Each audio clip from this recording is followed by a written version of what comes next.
Noël, une très belle fête. Jésus nous unit dans l'amour du Père.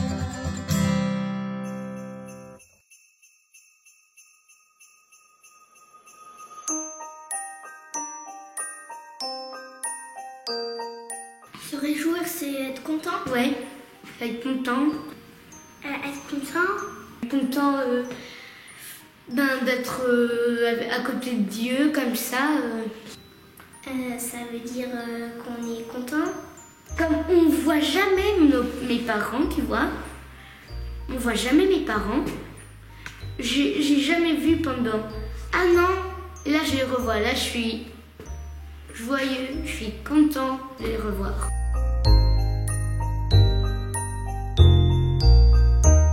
Mais le Noël qui serait mieux, c'est que quelqu'un invite tout le quartier et qu'on fait une grande fête dans la salle.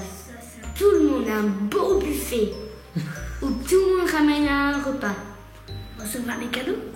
Le Père Noël. Jésus. Toute ma famille. Qu'il y a des cadeaux et qu'on décore Noël avec grand joie. Moi, ce que je préfère, c'est le repas. Parce que le repas, tu peux le passer avec toute ta famille et c'est un vrai moment que tu n'oublies jamais de ta vie. J'aime bien manger avec la famille. Une fête, et il y a toujours, tu sais, les Pères Noël en retard. Ouais. Et eux, on leur donne des jouets et ils vont les ramener aux pauvres et aux enfants malades.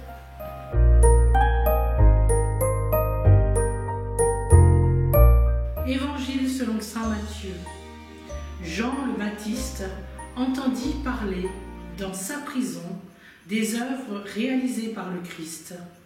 Il lui envoya ses disciples et par eux lui demanda : « Es-tu celui qui doit venir ou devons-nous en attendre un autre ?»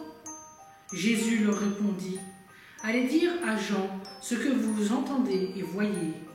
Les aveugles retrouvent la vue et les boiteux marchent. Les lépreux sont purifiés et les sourds entendent.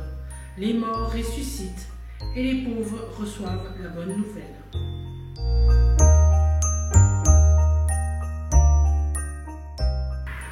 Bonjour les enfants, bonjour les familles. Alors le thème de ce 3e dimanche de l'Avent, c'est se réjouir.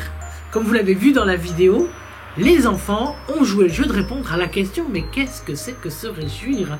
Et si on devait résumer avec 4 lettres, eh ben ils nous ont tous dit « joie ». Voilà, se réjouir, eh ben il y a un rapport avec la joie. Alors pour aujourd'hui, bien évidemment, j'ai ouvert mon dictionnaire et quand j'ai ouvert le dictionnaire, dans une multitude de définitions, vous voyez bien, parce qu'en général, il y a plusieurs façons d'expliquer, il y avait « mettre quelqu'un dans la joie ». Mettre quelqu'un dans la joie. Et si on prend dans ce que nous vivons tous les jours, il y a un événement en particulier qui peut être pris comme exemple, c'est la naissance d'un enfant.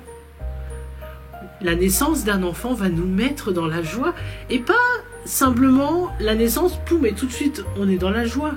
Non, la force de cet événement-là, c'est que nous sommes dans la joie d'apprendre l'annonce, nous sommes dans la joie d'attendre qu'il arrive, nous sommes dans la joie de préparer son arrivée, nous sommes dans la joie de sa naissance, mais aussi dans la joie de ce que nous allons vivre ensemble après. Donc pour la naissance d'un être sur terre, d'un être cher que nous aimons, que nous choyons, nous voyons qu'il y a une multitude de réjouissance autour. Et si on fait le lien, le parallèle avec Jésus, bien évidemment, vous voyez, on est dans l'attente de sa naissance. Donc, on se prépare. Et tout ça, c'est inséparable des premiers thèmes qui est veiller et se préparer. Nous nous préparons, donc nous préparer, c'est une réjouissance déjà. Et puis, nous savons très bien que le grand jour va arriver et nous allons vivre d'autant comme partager le repas tous ensemble. Et vous avez vu que les enfants, ils tiennent à ce repas de partager ensemble. Ils ont même l'idée de dire, eh ben, si on le faisait dans un quartier. Vous voyez, c'est les réjouissances de Noël, à quel point cette joie elle est encore plus forte. Et cette joie, elle est d'autant plus forte parce qu'elle se partage. Parce qu'on va la vivre ensemble. Parce qu'on va être les uns avec les autres dans un amour, dans une translation de l'un vers l'autre. La naissance de Jésus, c'est Dieu qui s'est fait homme pour nous sauver. Donc ça va encore plus au-delà de ce qu'on peut comprendre. C'est la venue de Dieu homme pour sauver les hommes sur terre. Dieu est venu nous sauver par la naissance de son Fils.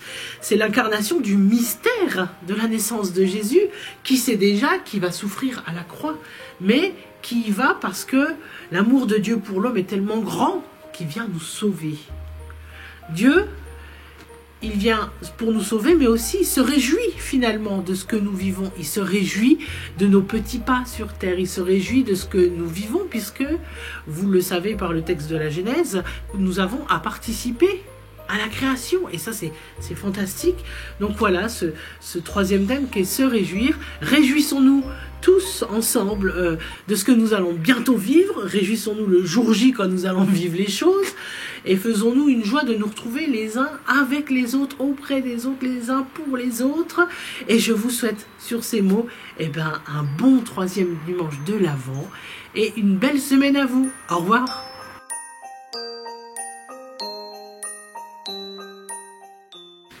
Quand je suis seule, Dieu est mon gardien. Quand je ne suis rien, Dieu est tout pour moi. Quand je suis triste et solitaire, Dieu est mon chant et ma joie. Quand je suis faible et impuissant, Dieu est ma force. Amen.